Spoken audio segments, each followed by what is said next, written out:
दरूद शरीफ पढ़ने से।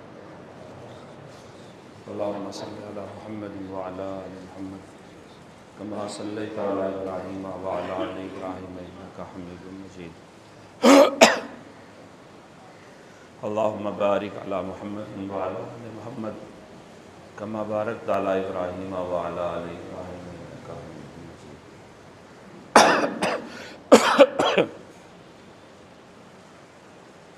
भाइयों, बुज़ुर्गों और दोस्तों, जुमा का दिन है। हम लोग नहा धो करके जुमा की फ़र्ज़ नमाज अदा करने के लिए अपने महल्ले की मस्जिद में आए हैं। आपकी रियासत गुजरात में हमारी जमीयत उलमा हिंद की एक स्टेट की यूनिट है। इसी शहर अहमदाबाद के मुफ्ती अब्दुल क़य्यूम साहब मंसूरी, वो हमारे स्टेट के जनरल सेक्रेटरी, उनकी दावत पर यहाँ आना हुआ था ताकि जमात के काम को देखा जाए कि जमात क्या कर रही है। क्योंकि हर मसले का जवाब काम ही है। अगर आप बात के मुकाबले में बात करेंगे तो कभी बात से ख़त्म नहीं होती, बात से बात पैदा होती चली जाती है। बात करने से ज़्यादा काम कर दिया जाए तो उससे ज़रूरतमंदों का फ़ायदा हो जाता है। जमीयत उलमा हिंदुस्तान के मुसलमानों के दीन और दुनिया दोनों की फ़िक्र करती है। एक सच्चा पक्का मुसलमान भी हमको देखना चाहती है और अपने इस्लाम और ईमान के साथ बाइज़्ज़त ज़िंदगी दिलाना चाहती है, और एक ज़िम्मेदार शहरी के तौर पे भी जमीयत उलमा यहाँ के 25 करोड़ मर्दों औरतों ईमान वालों को देखना चाहती है। इसलिए हमेशा जमीयत उलमा मिलजुल करके रहने की तरगीब देती रहती है।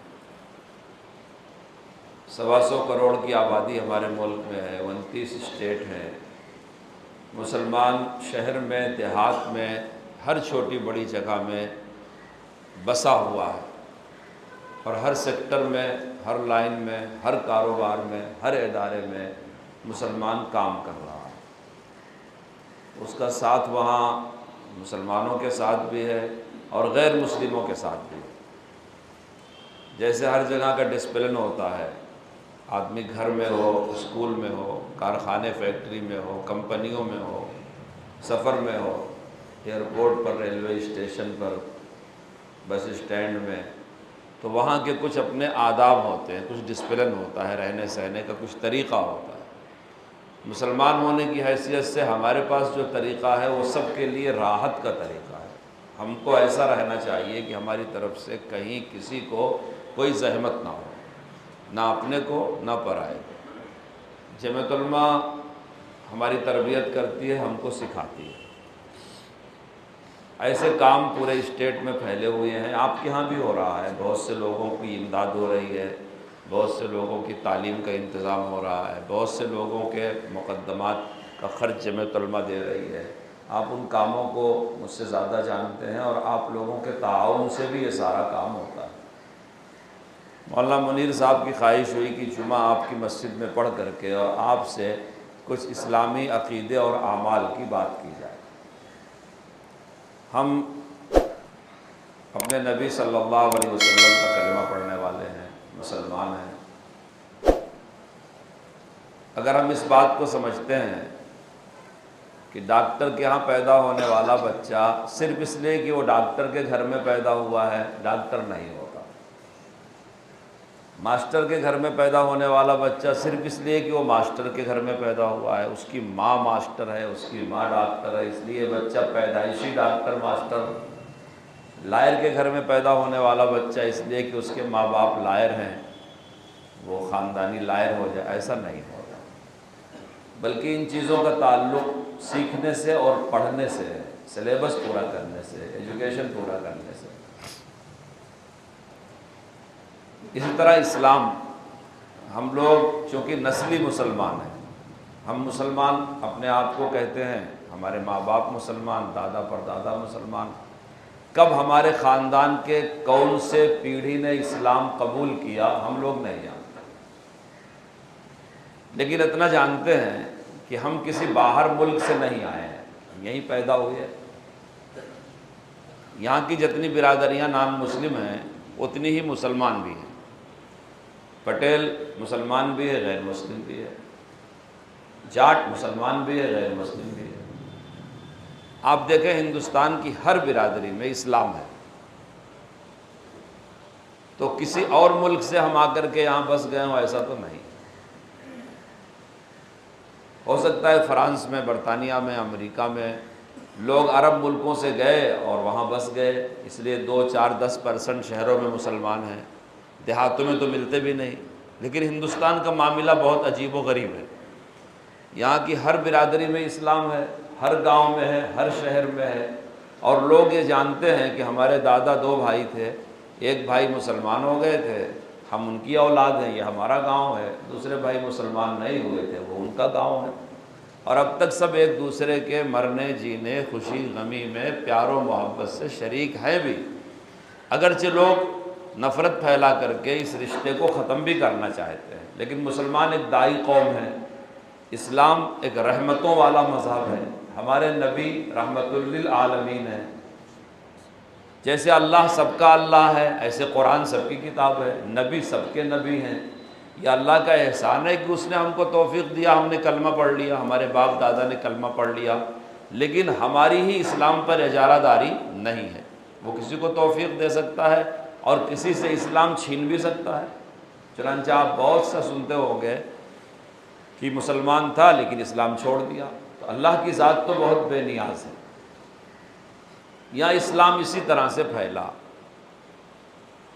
तो हमारे समझ में ये बात नहीं आ रही है आसानी से कि सिर्फ मुसलमान ख़ानदान में पैदा होने से कोई मुसलमान नहीं होता, जैसे और लोगों के समझ में भी नहीं आ रही है।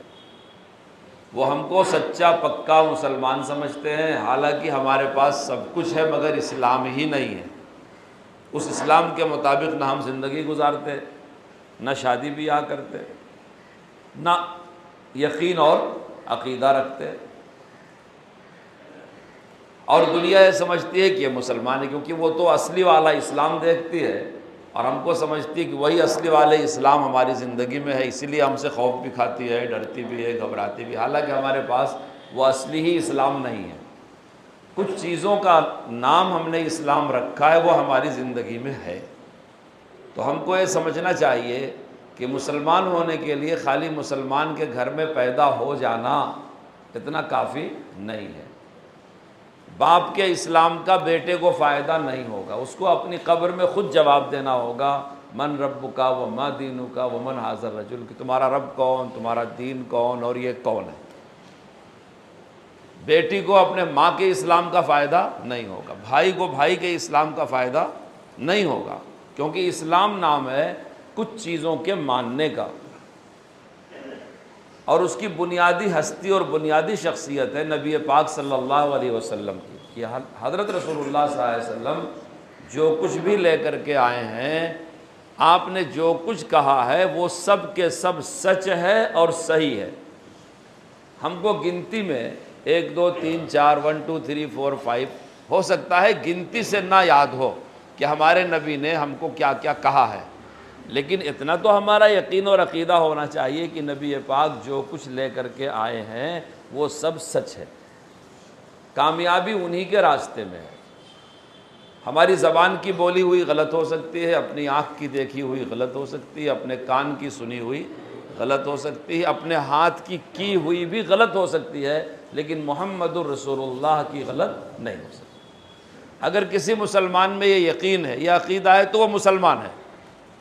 आज भी कोई आदमी अगर ये यकीन कर ले, तो चाहे उसका बाप ब्राह्मण हो, नान मुस्लिम हो, गैर मुस्लिम हो, दुश्मन इस्लाम हो, मुसलमानों का कातिल हो, लेकिन अगर कोई ये यकीन बना लेता है कि मोहम्मदुर रसूलुल्लाह सच्चे हैं, नबी हैं और इनके पीछे चलने में ही दुनिया आखिरत की कामयाबी है, वो मुसलमान हो जाता है। हम बहुत से लोगों को नॉन मुस्लिम समझते हैं, क्योंकि वोटर लिस्ट में उनका नाम नॉन मुस्लिम लिस्ट में लिखा हुआ है, लेकिन शायद उनका यकीन रसूलुल्लाह पर ख़ानदानी मुसलमानों से ज़्यादा है, क्योंकि वो नबी को सच समझते हैं। ये तो क़यामत के दिन फ़ैसला होगा। दुनिया की वोटर लिस्ट में नाम से फ़ैसला होता है कि इसका नाम मुसलमान जैसा लिहाजा मुसलमान होगा, और इसका नाम गैर मुस्लिम जैसा लिहाजा ये गैर मुस्लिम होगा। लेकिन अल्लाह ताला वोटर लिस्ट का पाबंद नहीं है, आधार आईडी का पाबंद नहीं है। उसका तो एक कानून है कि जिसके दिल में यकीन होगा मेरे नबी पर, और जिसको यकीन होगा मेरी तौहीद का, मेरे नबी की रिसालत का, और मेरा रास्ता ही कामयाबी वाला है, वो मुसलमान कहलाएगा, वो मोमिन कहलाएगा। अब अगर कुछ गलतियां हैं, झूठ बोल रखा है, कम तौल रखा है, धोखा दे रखा है, गलती, उस गलती की सज़ा भुगत करके वो जन्नत में जाएगा। इसलिए उलमा फरमाते हैं कि जब जन्नती जन्नत में पहुंच चुका होगा, जहन्नमी जहन्नम में पहुंच चुका होगा, और सारे अंबिया, औलिया, उलमा सब सिफारिश करके अपने अपने आदमियों को बख्शवा चुके होंगे, अल्लाह ताला के यहाँ सिफारिश करेंगे। कुरान सिफारिश करेगा, आलिम सिफारिश करेगा, हाफिज़ सिफारिश करेगा, शहीद सिफारिश करेगा, अंबिया अपने उम्मत की, सहाबा, औलिया सब सिफारिश करेंगे। जब सबकी सिफारिशें ख़त्म हो जाएंगी तो अल्लाह फरमाएगा अब कुछ मेरे ख़ास लोग हैं। ये कौन लोग होंगे? जिनके ईमान का इल्म किसी नबी, किसी वली, किसी सहाबी, किसी आलिम, किसी बुज़ुर्ग, किसी इंसान को नहीं था। सिर्फ अल्लाह जानता था कि इसके दिल में यकीन था मेरी तौहीद पर, मेरे नबी की रिसालत पर। फिर अल्लाह ऐसों को निकालेगा जहन्नम से और जन्नत में पहुँचाएगा। तो ये इस्लाम अल्लाह ताला की बहुत बड़ी रहमत है, और तमाम दुनिया के इंसानों के लिए इस्लाम है। हमारी गलती यह है कि हम क्या समझते हैं, इस्लाम हमारा मज़हब है, मोहम्मदुर रसूलुल्लाह सिर्फ हमारे नबी हैं, कुरान शरीफ खाली हमारी किताब है, खाने काबा खाली हमारा क़िबला है, इस्लाम पर खाली हमारी ही इजारादारी है। ये हमारी गलत फहमी है। इस्लाम एक रहमत का समंदर है, अल्लाह ने सारे इंसानों के लिए भेजा है। कुरान करीम एक रहमत का समंदर है, अल्लाह ने सबके लिए दिया है। नबी सल्लल्लाहु अलैहि वसल्लम रहमतुल्लिल आलमीन है, सारे आलम के लिए, सिर्फ इंसान नहीं बल्कि कायनात के ज़र्रे ज़र्रे के लिए आपका वजूद रहमत है। आपने कभी उलमा से सुना होगा कि जब मरने वाला मर जाता है तो उसके इस्तेमाल की चीज़ें उसकी जुदाईगी पर रोती हैं। वो जहाँ इबादत करता था वो ज़मीन उसे याद करती है, जिस छत के साए में बैठता था, जो सामान इस्तेमाल करता था। लेकिन कभी आपने शायद गौर ना किया हो, ये बेजान चीज़ें एक मुसलमान के मौत के बाद क्यों अफसोस करती हैं? उसकी वजह यह है कि मुसलमान का वजूद अल्लाह की मखलूक के लिए रहमत होता है। वो किसी चीज़ को तकलीफ़ नहीं देता, क्योंकि हमारे नबी ने सिखाया है पानी ज़रूरत से ज़्यादा ना खर्च करो। तो मोमिन वो है जो पानी का इसराफ नहीं करेगा। रोज़ी के हर दाने के पीछे फरिश्ता होता है, खाने पीने की चीज़ गंदगी में ना डालो। जितनी भी मखलूक़ात खाने पीने वाली है किसी को सताओ और तकलीफ़ ना दो। उससे भी आगे बढ़ करके हमारे नबी ने फरमाया चलते हुए बहते हुए पानी को गंदा ना करो, सायेदार दरख्त के नीचे गंदगी ना करो, सुराख में पेशाब। आप रसूलुल्लाह की तालीम को पढ़ करके देख लें। हमारी मुश्किल है कि अपने नबी की तालीमात को हम नहीं जानते।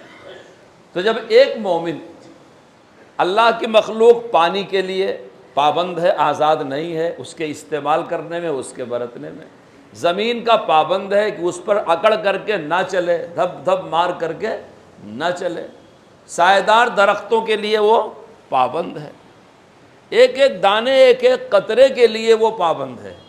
तो जब ऐसा रहमत वाला इंसान दुनिया से उठेगा तो ये चीज़ें उसको याद करेंगी। तो जब एक इंसान की एक कदर व कीमत है, जिस नबी ने इन सबको अपना कलमा सिखाया, कलमा पढ़ाया, जीने का तरीक़ा सिखाया, अब तालीमात दिया, जब ग़ुलामों का ये हाल है तो उस आका का क्या हाल होगा? क्या वो सारे कायनात के लिए रहमत नहीं होगा? इसलिए हमारी ये गलत फहमी है कि हम रसूलुल्लाह को खाली अपना नबी समझते हैं।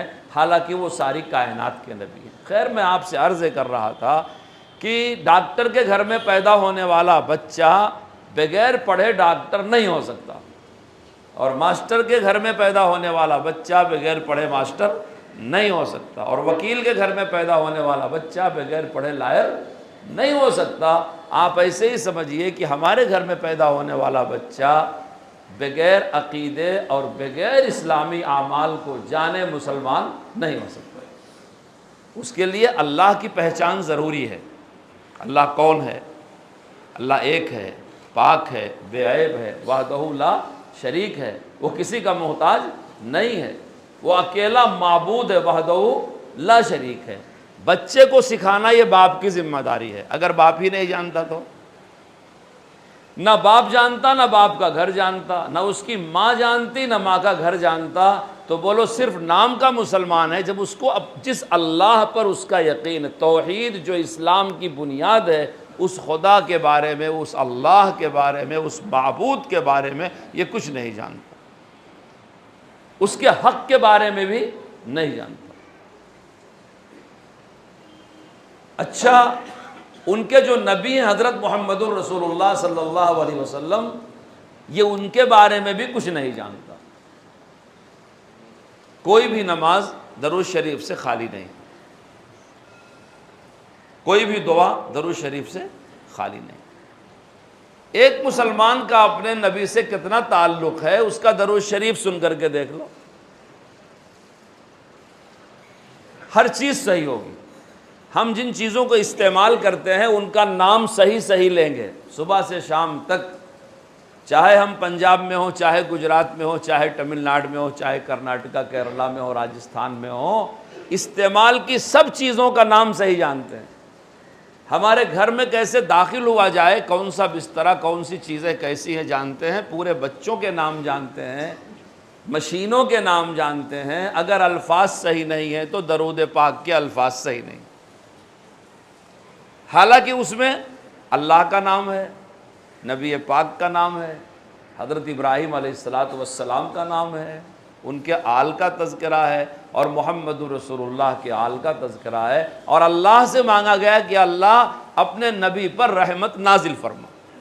ये बदनसीबी इस उम्मत की इस हद तक पहुँची है कि 1-2 लाख खर्च करके लोग उम्रा करने जाते हैं, 4-5 लाख खर्च करके हज करने जाते हैं, ज़िंदगी भर उस नबी से ताल्लुक़ है, लेकिन उसके रोज़े पे खड़े होकर के सही लफ्ज़ों में उस प्यारे नबी को सलाम करने का ढंग नहीं होता।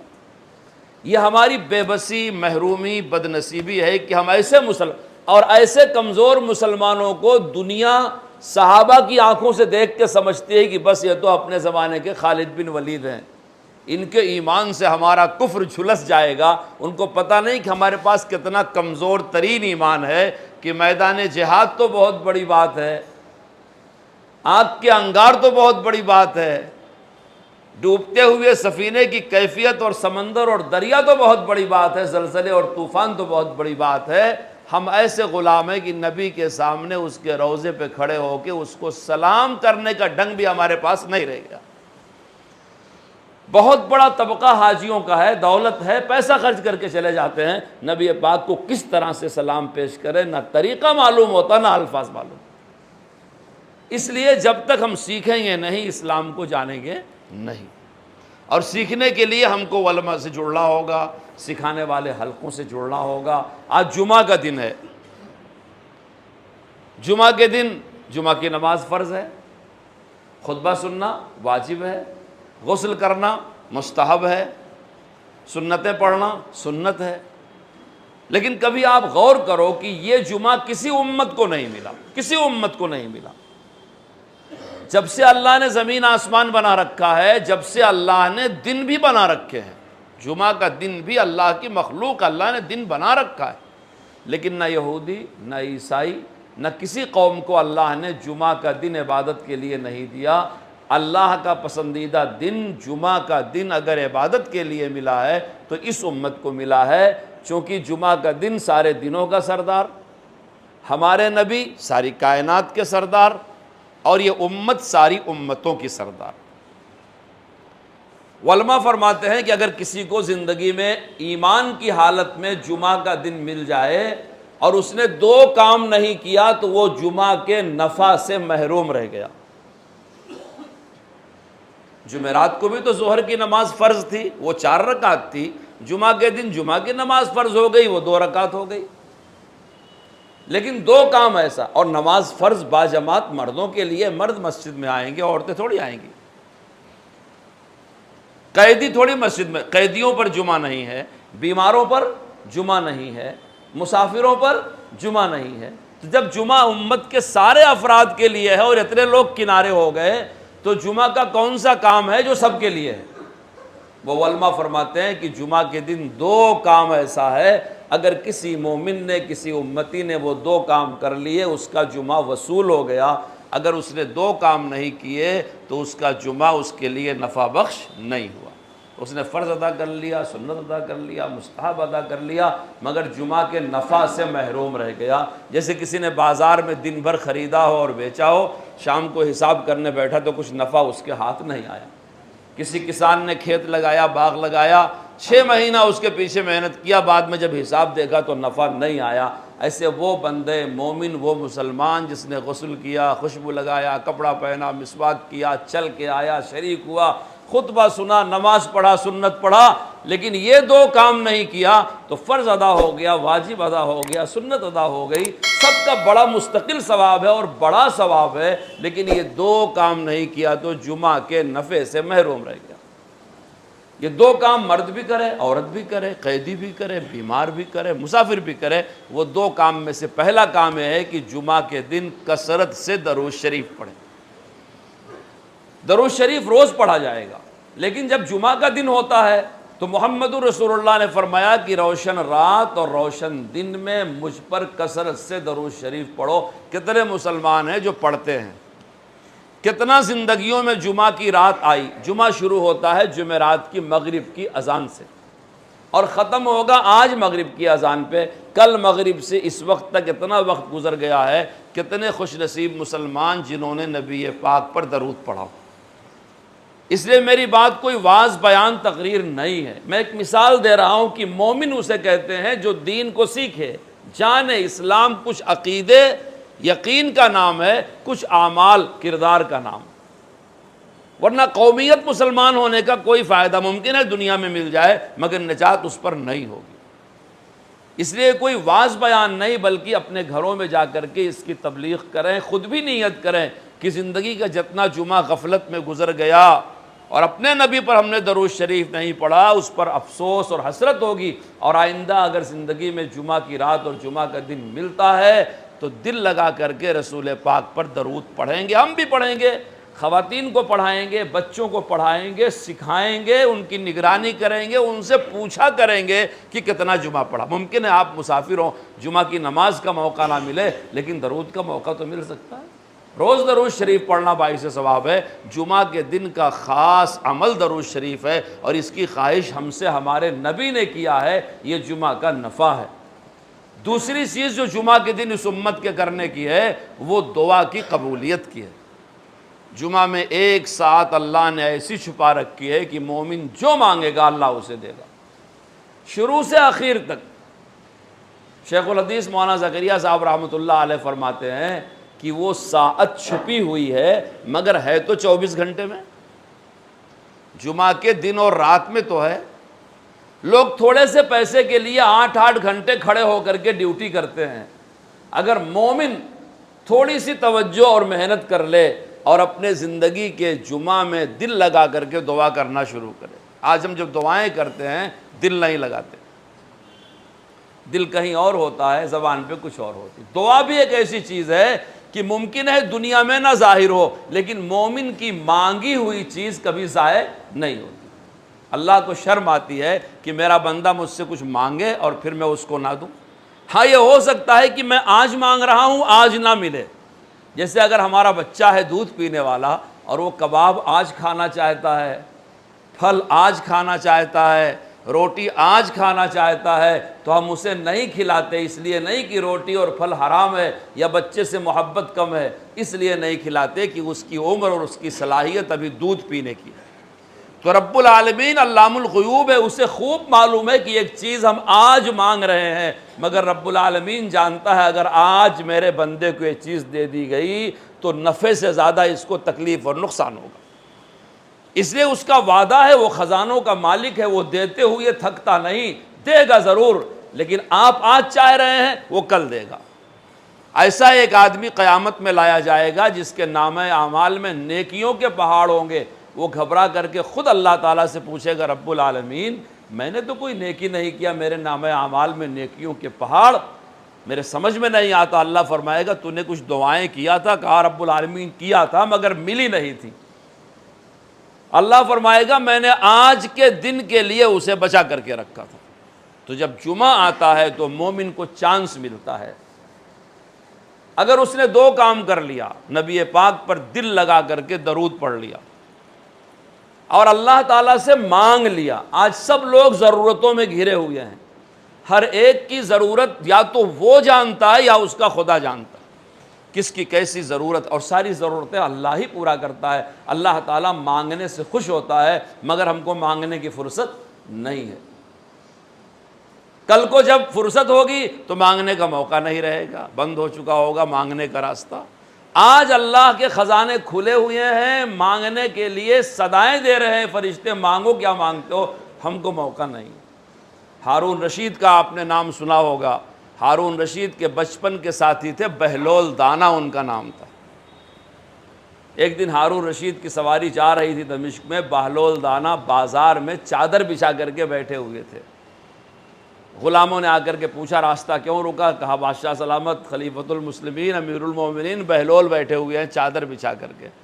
चूँकि हारून रशीद के बचपन के दोस्त थे बहलोल दाना, उनके बड़े किस्से लिखे हैं शेख ने। तो आए, सलाम मुसाफ़ा हुआ, कहा बहलोल क्या कर रहे हो, कहा हारून रशीद इन बाज़ार वालों की अल्लाह से सुलह करा रहा हूँ। कहा हुई, कहा नहीं हुई। क्यों, कहा वो कहता है आओ मेरी तरफ, आओ मेरी तरफ। ये कहते हैं बेचना है, ख़रीदना है, नापना है, तौलना है, लादना है, उतारना है, वो बुला रहा है, ये मुतवज्जे नहीं है। नहीं हुई। बादशाह को बड़े काम थे, कहने लगा तुम सुलह कराते रहो, मैं जा रहा हूँ। कुछ दिन के बाद फिर उसकी सवारी निकली, फिर रास्ता जाम था। ग़ुलामों से पूछा क्यों यहाँ का रास्ता बंद है, कहा कब्रस्तान के पास बहलोल दाना बैठे हुए। बादशाह उतर के आया, कहा बहलोल यहाँ चादर बिछाए बैठे हुए हैं। कहा बादशाह सलामत इन कब्रस्तान वालों की अल्लाह से सुलह करा रहा हूँ। कहा हुई, कहा अब तक तो नहीं हुई। कहा क्यों नहीं हुई, क्यों नहीं हुई। कहने लगा अब तो ये मुतवज्जे हैं, अब तो ये मांग रहे हैं, मगर उधर से दरवाज़ा बंद हो चुका है। बाज़ार वालों को फुर्सत नहीं थी, खुदा की रहमत मुतवज्जे थी। आज ये फुर्सत पे पड़े हुए हैं और कीड़ों की खुराक बन रहे हैं, मगर उसको तवज्जो नहीं। वो कहता है जब मैंने मौका दिया था तुमने उससे फ़ायदा नहीं उठाया। इसलिए आज मौका है, जितना जुमा ज़िंदगी का गफलत में गुजर गया उस पर अफसोस करें, तौबा करें, माफ़ी चाहें। और जितना जुमा और इसी तरह ख़ास ख़ास मौक़े जो हमारे नबी ने बताया है कबूलियत के, जब मिले उसकी कदर करें, दिल लगा करके दरूद शरीफ पढ़ें, अपने घर वालों को भी जा करके ये बात बताएं और ख़ूब दिल लगा करके अल्लाह ताला से दुआ करें, अपनी ज़रूरियात मांगें। ये जुमा का नफ़ा है। मैंने एक बात कही थी कि सिर्फ़ ख़ानदानी मुसलमान कोई चीज़ नहीं, बल्कि इस्लाम नाम है कुछ बातों के मानने का, कुछ बातों पर अमल करने का, और उसका ताल्लुक़ सीखने से है। जैसे वज़ू, किसी ने वज़ू किया, खून निकल आया, वज़ू टूट जाता है। रोज़ा रखा, पानी पी लिया, रोज़ा टूट जाता है। नमाज़ पढ़ने खड़े हुए, चलना फिरना शुरू किया, दाएं बाएं देख लिया, नमाज टूट जाती है। जैसे नमाज टूट जाती है, रोज़ा टूट जाता है, वज़ू टूट जाता है, ईमान भी तो टूट जाता है। हमको नबी की उम्मत में होने का शर्फ मिला, पैदा हुए तो कान में अज़ान व इक़ामत हुई, मरेंगे तो जनाजा होगा। लेकिन अगर ज़िंदगी में कभी हमारी ज़ुबान से कलमे कुफ्र निकल गया तो ईमान तो चला जाएगा।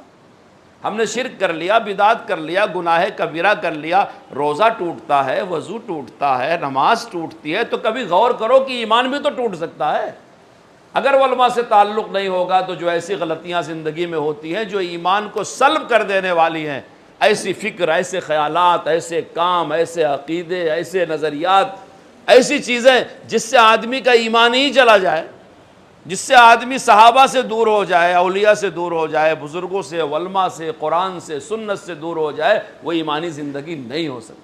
अल्लाह ताला हमको, तुमको, सारी उम्मत को ईमान पर साबित कदमी अता फ़रमाए। जैसे उसने अपने फ़ज़ल से मुसलमान बना करके पैदा किया है, हमको अल्लाह अपने फ़ज़ल हुस्न ख़ात्मा भी अता फ़रमाए और हम सब को बिला हिसाब किताब के जन्नत का दाखिला, मुहम्मदुर रसूलुल्लाह की जन्नत में सोहबत और रफ़ाक़त नसीब फ़रमाए। आमीन। व आख़िरु दावाना अल्हम्दुलिल्लाहि रब्बिल आलमीन।